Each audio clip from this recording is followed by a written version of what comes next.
Well, hello, all you successful hairstylists out there. Welcome back to the Successful Stylist Academy podcast. I'm hanging out with Drea today. We're going to be talking about the uncomfortable topics today.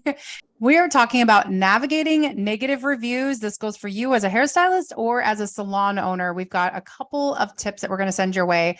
First, though, I want to say a huge shout out and thank you to our podcast reviewer. This is coming from the Reverend 801. Ambrosia is truly one of the good humans in the world, and it shines through in the podcast. I've also been a guest on the show, and it's such a pleasure being in conversation with her. This is a must listen for salon pros. Oh my gosh. Thank you so much, all you listeners, podcast reviewers. Obviously, we've been having amazing conversations over here. We're in our 20-minute segment session, and today we're talking about navigating negative reviews. Drea, how's it going? How do you navigate negative reviews? Hi, guys. Yeah, I'm excited to be here. Thank you for that review. That is awesome. Navigating negative reviews. Well, so my first thing with that is always address the negative reviews because they're not fun. But in my experience, if you look at them as an opportunity, and not something negative. I'm a glass half full girl. So if you look at them as opportunities and you try to address each and every one, in my experience, I find that you can usually turn a person around. You can usually win people over. And the first thing I like to do when I address a negative review is to thank the person that left the review for their review and their feedback.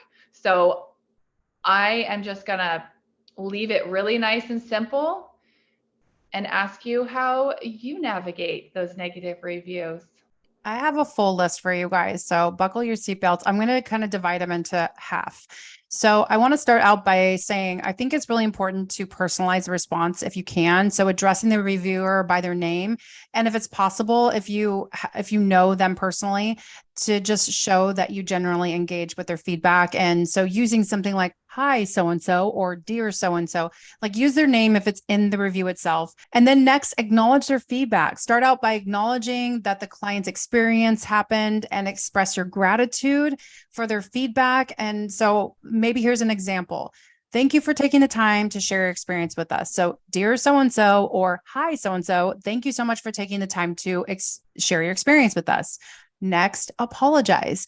So you want to apologize and show empathy that something was inconvenient for them or they were dissatisfied with an experience. Because if they were angry enough to put something up there, then it might have happened in the heat of the moment during an emotional time. And so this gives you the chance to respond in an effective way that shows that you care. And sometimes people will take the reviews down, or they may even respond, or you may even retain them as a client. So all of these situations can happen from a good response. But the most important part that I want to say about responding to a negative review is you want to show future clients that you do care and that you are actually present enough to be responsible to respond to something. So the way that you handle things also shows who you are. So sometimes when I'm looking at negative reviews, for instance, if I'm looking at a hotel or a restaurant I want to go to, if I see that someone is responding in a clear, empathetic way that makes them sound like a very reasonable person, then I chalk it up as this was an angry reviewer. And this is someone who probably writes a lot of negative reviews. And I don't really consider that in my consideration with going there as a client or as a customer. So when you acknowledge something, then you want to apologize for their dissatisfaction and you want to demonstrate that you're committed to their satisfaction. An example of this might be, we apologize that your experience did not meet your expectations. So again, addressing, acknowledging, then apologizing. And then the next thing would be taking responsibility, which is any mistake that happened inside the salon. You want to just help build that trust and show that you're willing to make amends. So an example of this might be, we take full responsibility for the issues that you encountered during this visit. And then you can offer a solution. So we'll go into the resolution side of things in just a moment, but I want to give this back to Drea because I know that you have more that you wanted to add in as well. Well, I think that we are in alignment because my second point was really apologize and empathize. So I do think that that is huge. And really the only thing I can contribute, because you took the words right out of my mouth, was that people want to feel seen and heard. I mean, and a lot of times when they're leaving a negative review, they were triggered, they were dissatisfied, they had an emotional response to a service that we maybe physically provided or an experience that they had in our business, our salon, or in our chair. So making sure that with that apologizing and empathizing, it gives everyone the opportunity to feel seen and heard, which is probably the biggest thing that they're needing. And then validating them. So Ambrosia mentioned like taking responsibility, making sure that you're letting them know that you understand, that you make them feel understood. If the conversation is going back and forth, it's going well, it even maybe goes onto a different platform, I think it is okay if that person kind of has softened into the conversation to offer an additional perspective if there is one, because there might be things that they did not see that is creating this emotional response that if you were to share with them, then they would also have a better understanding. Because just like with anything, no matter how small or large, I feel like we can get online and we can say whatever and justify it. But as soon as we're in kind of that face-to-face conversation, I don't really think any type of like hate, or hate might be a strong word. I just don't really think it stands a chance, because most of the time people just want to feel seen, heard, validated, and understood. And then we can move forward with the solution, which is kind of my next thing that I'll jump right into, which is offer a solution. How can I make it right? And I think offering a solution isn't that we're human. So mistakes are going to happen. Not everyone is going to be happy. We are not perfect beings. So we're human. We're not perfect, but it's not about not making mistakes. It's how we address those reviews and how we make things right after dissatisfaction or a mistake possibly has been made. So how can I make it right? How can I make this up to you? And instead of trying to read their minds, or I save myself a lot of time and I say, how can I make this right? What can I do to fix this for you? Because I want to make sure that you are more than satisfied, that you leave feeling much better when you walk out of the salon or out of my chair. And how can I do that for you today? So I think just getting to the point, it kind of does put the solution back on them. Like, you don't have to waste time and energy and effort trying to come up with this miraculous solution. You can just ask them point blank what in their eyes would make this right. So yes, so apologize, empathize, offer a solution. So Ambrosia, I'm going to pass it back over to you before I go into my last point. I love that you said the resolution side of things, or solution, because all we can do is try to remedy whatever it is that made him so upset in the first place. So after we've acknowledged and we are trying to set up with a solution, verbiage might be, we would appreciate the opportunity to make things right. Please reach out to us directly at blank so we can further discuss your concerns. So you're offering a way out of that, but you're also showing that you want to treat them with the highest level of professionalism. The likelihood that they're going to reach out is slim, but it's, again, you're putting that face out there for everyone else to see how you respond to things. And that's the most important piece. I think highlighting your commitment also to improve is a really big thing too, because it is showing the human side of the business, and people always want to feel like they're being taken care of from a human to human interaction, especially in the world of AI, where it seems like it's just taking over everything. So having another human on the other side that's showing that, like, I really care about you, I care about this business, and I care about how you feel when you leave this place, and I want to take care of you and make it right, is always going to feel a lot better, even if they don't come back as a retained client.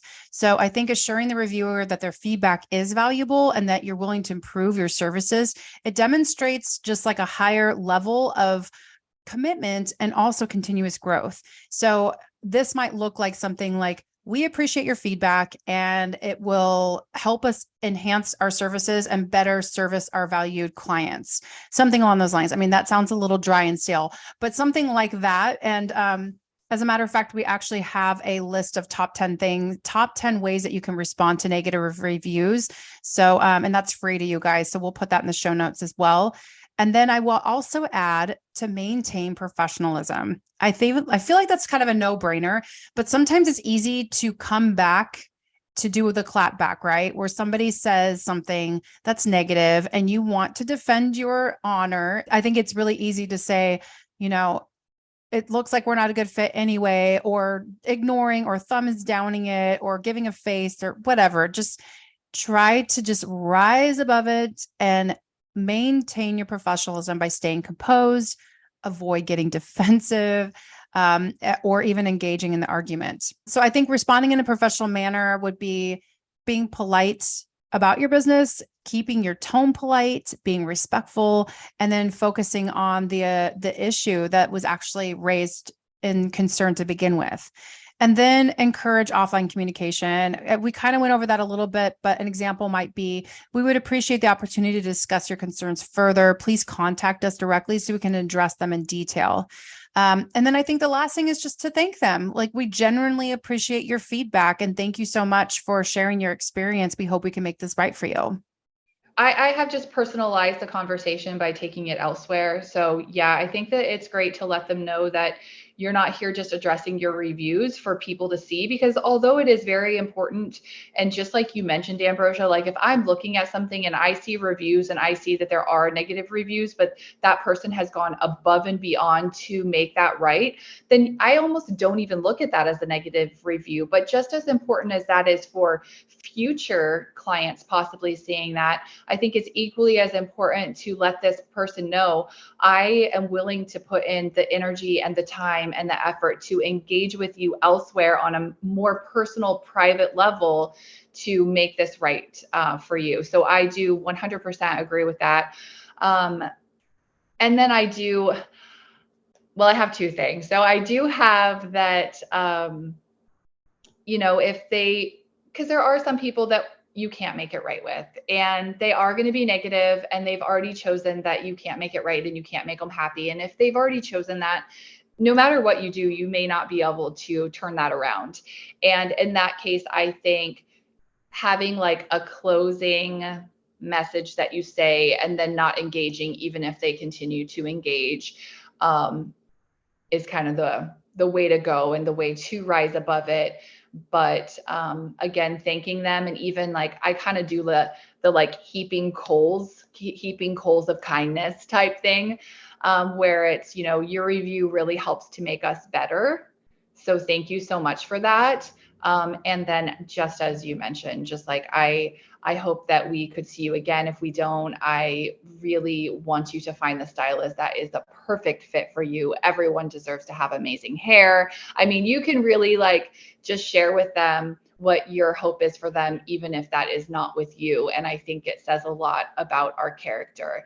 Outside of it, it's a little different when it's like a Google review or Yelp or something, but on social media, sometimes people are really just trolling and they can be mean. I even had a stylist that I worked with who saw a client who was unhappy. She did try to make it right. That client was not going to be happy. It probably was not going to be a good fit, unfortunately.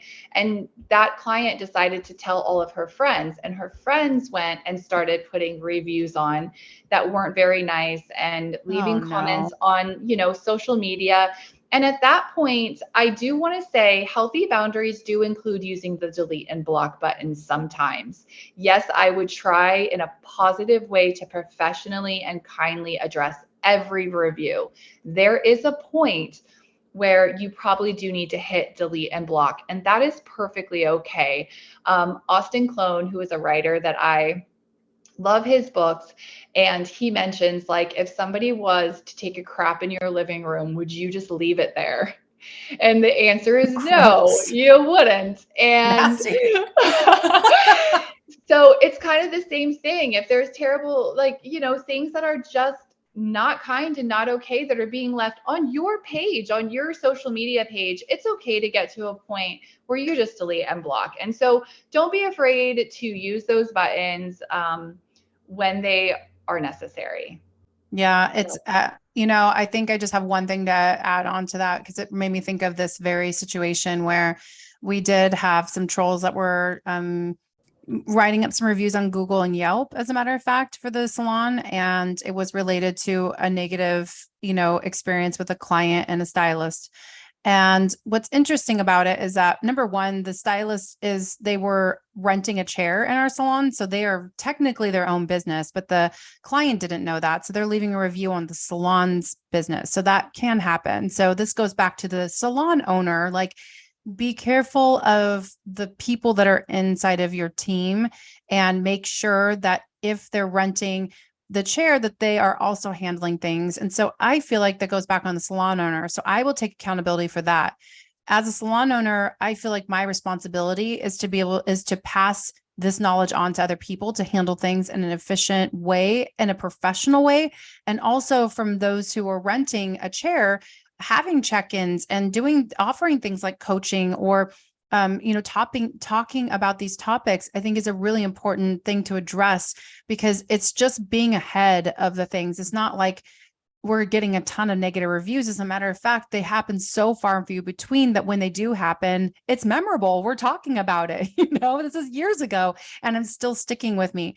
So the reason why I want to bring this part up though, is I think it's really important that if you're getting trolled, negative responses from people who have actually never been in your business, I do have a response for that, which says, we have seen your response and we appreciate all your feedback. We don't have any record of you coming into the salon. However, it sounds like you may have gotten us confused with someone else. We hope you enjoy your day and consider removing this review.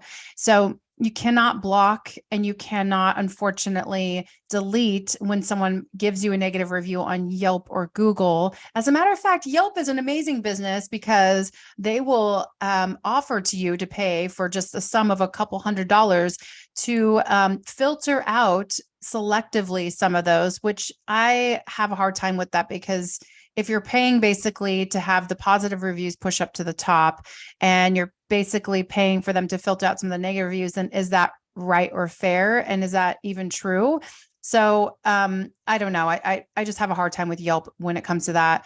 I tend to use Google reviews anyway, especially if I'm going places, I'm going to Google it.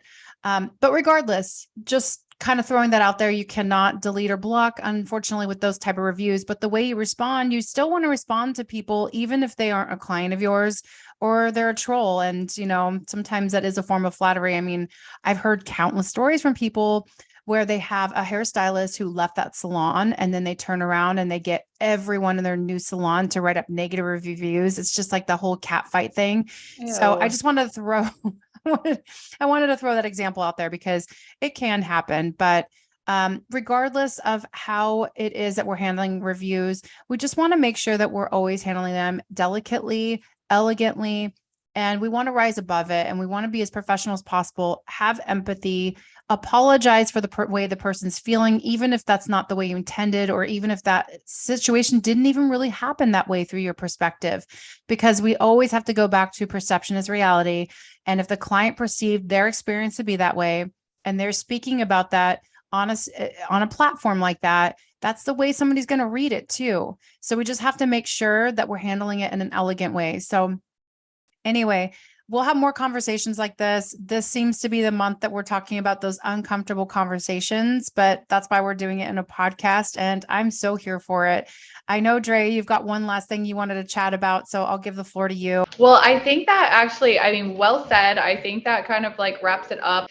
We are here for it. We really like addressing these topics and having these conversations with you. We'd love to hear, on this topic, if there's specific things in how you handle it, or a situation that you dealt with that you are still dealing with, that we can get a little more hands-on with you. That's what we're here for. So please, please reach out. We'd love to hear from you. Thank you for your reviews and spending your time with us. We actually have a really awesome giveaway that if you do leave a review all the way through July, you're actually entered into win a SSA support pack. So we're really, really excited to do that giveaway at the end of the month, beginning of next month. And until then, we will be connecting with you again next week. Dream big, set goals, take action. We're here for you. Thanks, guys.